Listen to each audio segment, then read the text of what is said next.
வணக்கம். மாநில செய்திகள் வாசிப்பவர் முகமது.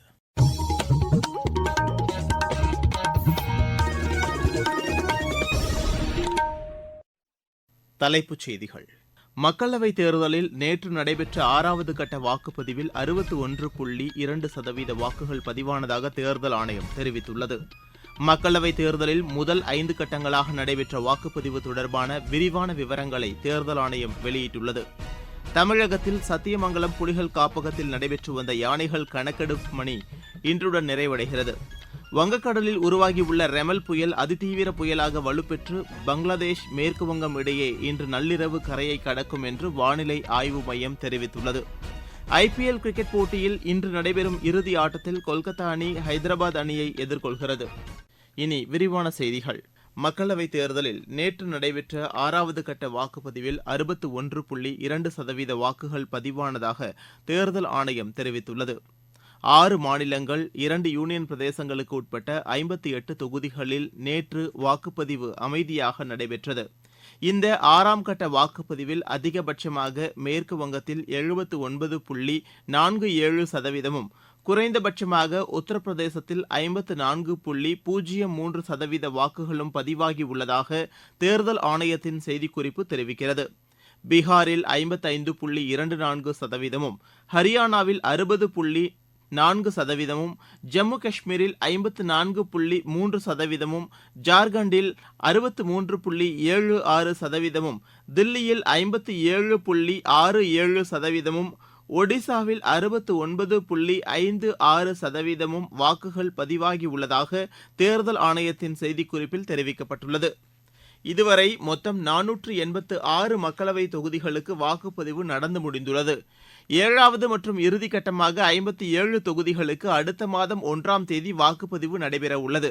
இறுதிக்கட்ட வாக்குப்பதிவுக்கு இன்னும் 4 நாட்களே எஞ்சியுள்ள நிலையில் பல்வேறு அரசியல் கட்சித் தலைவர்கள் தீவிர வாக்கு சேகரிப்பில் ஈடுபட்டுள்ளனர். 7 கட்டங்களாக நடைபெறும் தேர்தலில் பதிவான வாக்குகள் அடுத்த மாதம் 4ஆம் தேதி எண்ணப்பட்டு முடிவுகள் அறிவிக்கப்பட உள்ளது. இதனிடையே ஒடிசா சட்டப்பேரவைக்கு 3வது கட்டமாக 42 தொகுதிகளில் நேற்று வாக்குப்பதிவு அமைதியாக நடைபெற்றது. நேற்று இரவு 8 மணி நிலவரப்படி 60%த்திற்கும் கூடுதலான வாக்குகள் பதிவாகியுள்ளதாக தகவல்கள் தெரிவிக்கின்றன. மக்களவைத் தேர்தலில் முதல் 5 கட்டங்களாக நடைபெற்ற வாக்குப்பதிவு தொடர்பான விரிவான விவரங்களை தேர்தல் ஆணையம் வெளியிட்டுள்ளது. வாக்குப்பதிவு முடிவடைந்த 48 மணி நேரத்திற்குள் இறுதி வாக்குப்பதிவு சதவீதத்தை வாக்குச்சாவடி வாரியாக தேர்தல் ஆணையம் வெளியிட வேண்டும் என்று உத்தரவிடக் கோரி உச்சநீதிமன்றத்தில் தொடரப்பட்ட வழக்கை அடுத்து தேர்தல் ஆணையம் இந்த விவரங்களை வெளியிட்டுள்ளது. இதற்கான விரிவான நடைமுறைகள் குறித்து தேர்தல் ஆணையத்தின் செய்திக்குறிப்பில் தெரிவிக்கப்பட்டுள்ளது. பதிவான வாக்குப்பதிவு சதவீதத்தை மாற்றுவதற்கான சாத்தியக்கூறுகள் இல்லை என்று தேர்தல் ஆணையம் உறுதிபட கூறியுள்ளது. போட்டியிடும் வேட்பாளர்களின் பெயர் விவரங்கள் மற்றும் வாக்குப்பதிவு எண்ணிக்கை தொடர்பான விவரங்கள் தேர்தல் ஆணையத்தின் இணையதளத்தில் வெளியிடப்பட்டுள்ளது என்றும் 24 மணி நேரமும் மக்கள் அதை பார்வையிட முடியும் என்றும் தேர்தல் ஆணையம் கூறியுள்ளது. கடந்த 5 கட்டங்களாக நடைபெற்ற வாக்குப்பதிவில் மொத்தம் 50,72,00,000க்கும் கூடுதலான வாக்காளர்கள் வாக்களித்துள்ளதாக தேர்தல் ஆணையத்தின் செய்திக்குறிப்பு தெரிவிக்கிறது. இதில் முதற்கட்ட தேர்தலில் 11,52,00,000 வாக்குகளும், 2ஆம் கட்டத்தில் 10,52,00,000 வாக்குகளும், 3வது கட்டத்தில் 11,32,00,000 வாக்குகளும், 4வது கட்டத்தில் 12,24,00,000 வாக்குகளும், 5வது கட்டத்தில் 5,57,00,000 வாக்குகளும் பதிவாகியுள்ளதாக அந்த செய்திக்குறிப்பு தெரிவிக்கிறது. தமிழகத்தில் சத்தியமங்கலம் புலிகள் காப்பகத்தில் நடைபெற்று வந்த யானைகள் கணக்கெடுக்கும் பணி இன்றுடன் நிறைவடைகிறது. தமிழ்நாடு, கேரளா, ஆந்திரா, கர்நாடகா உள்ளிட்ட தென் மாநிலங்களில் வனத்துறை சார்பில் ஒருங்கிணைந்த யானைகள் கணக்கெடுக்கும் பணியை மேற்கொள்ளுமாறு மத்திய சுற்றுச்சூழல் மற்றும் வனத்துறை அமைச்சகம் உத்தரவிட்டிருந்தது. இதன்படி சத்தியமங்கலம் புலிகள் காப்பகத்தில் உள்ள சத்தியமங்கலம், TN பாளையம், கடம்பூர், பவானிசாகர், விளாமுண்டி, தவமலை, ஆசானூர், தாளவாடி, ஜூரஹள்ளி, கேர்மாலம் ஆகிய 10 வனச்சரகங்களில் யானைகள் கணக்கெடுப்பு பணி நேற்று முன்தினம் தொடங்கியது. இதில் 300க்கும் மேற்பட்ட வனத்துறையினர் பல்வேறு குழுக்களாக பிரிந்து கணக்கெடுப்பு பணிகளை மேற்கொண்டனர்.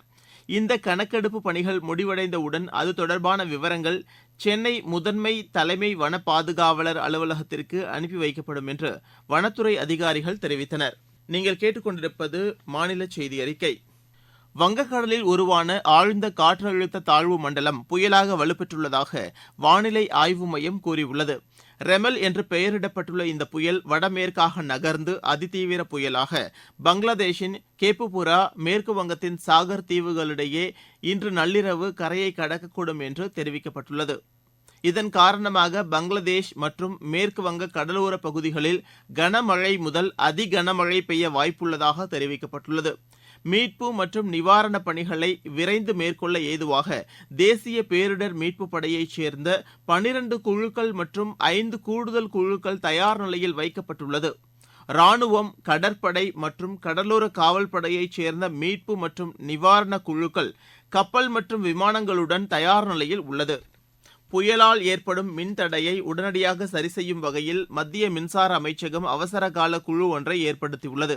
இந்த புயல் மணிக்கு 62 கிலோமீட்டர் முதல் 88 கிலோமீட்டர் வேகத்தில் வீசக்கூடும் என்பதால் கடல் சீற்றத்துடன் காணப்படும் என்றும் இப்பகுதியில் மீனவர்கள் மீன்பிடிக்க செல்ல வேண்டாம் என்றும் அறிவுறுத்தப்பட்டுள்ளனர்.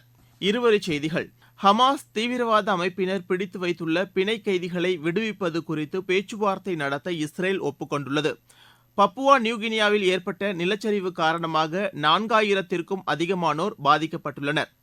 புருனே நாட்டுக்கு சென்றுள்ள இந்திய கடற்படை கப்பலான கில்டானுக்கு அந்நாட்டு கடற்படை சிறப்பான வரவேற்பு அளித்தது. ரஷ்யா மீது யுக்ரைன் நடத்திய தாக்குதலில் 4 பேர் உயிரிழந்துள்ளனர். குஜராத் மாநிலம் ராஜ்கோட்டில் உள்ள பொழுதுபோக்கு விளையாட்டு மையத்தில் நேரிட்ட தீ விபத்தில் சிறார்கள் உட்பட 22 பேர் உயிரிழந்தனர். தென்காசி மாவட்டம் குற்றால அருவிகளில் மேற்கொள்ளப்பட்ட பராமரிப்பு பணிகள் பாதி முடிவடைந்த நிலையில் தண்ணீர் வரத்து சீரானதை அடுத்து சுற்றுலாப் பயணிகள் குளிக்க விதிக்கப்பட்டிருந்த தடையை மாவட்ட நிர்வாகம் நீக்கியுள்ளது. திருப்பத்தூர் மாவட்டம் கேலோ இந்தியா கால்பந்து மையத்தில் கால்பந்து பயிற்றுநருக்கான காலி பணியிடத்திற்கு தமிழ்நாடு விளையாட்டு மேம்பாட்டு ஆணையம் சார்பில் தகுதியான விண்ணப்பங்கள் வரவேற்கப்படுகின்றன. ராமநாதபுரம் மாவட்டத்தில் புதிதாக பணியில் சேர்ந்து பயிற்சி முடித்த ஊர்காவல் படையினருக்கு அம்மாவட்ட காவல்துறை கண்காணிப்பாளர் திரு சந்தீஷ் பதக்கங்களை வழங்கினார். திருப்பத்தூர் மாவட்டத்தில் தமிழக அரசால் வழங்கப்படும் முதலமைச்சர் மாநில இளைஞர் விருது பெற இணையதளம் வாயிலாக இம்மாதம் 31ஆம் தேதி வரை விண்ணப்பிக்கலாம் என்று திருப்பத்தூர் மாவட்ட ஆட்சியர் தெரிவித்துள்ளார். செங்கல்பட்டு மாவட்டத்தில் நடைபெற்று வரும் மகாத்மா காந்தி தேசிய ஊரக வளர்ச்சித் திட்டப் பணிகளை மாநில தலைமைச் செயலாளர் திரு சிவதாஸ் மீனா நேரில் ஆய்வு செய்தார். விளையாட்டுச் செய்திகள். உலக பாரா தடகள சாம்பியன் போட்டியில் இந்தியாவின் சிம்ரன் ஷர்மா தங்கப்பதக்கம் வென்றார். ஜப்பானின் கோபேவில் நடைபெற்று வரும் இப்போட்டியில் மகளிர் 200 மீட்டர் ஓட்டத்தில் அவர் இப்பதக்கத்தை கைப்பற்றினார். இதன் மூலம் பாரா ஒலிம்பிக் போட்டியில் பங்கேற்க அவர் தகுதி பெற்றுள்ளார். மகளிர் 100 மீட்டர் ஓட்டத்தில் இந்தியாவின் பிரீத்தி பால் வெண்கலப் பதக்கம் வென்றார்.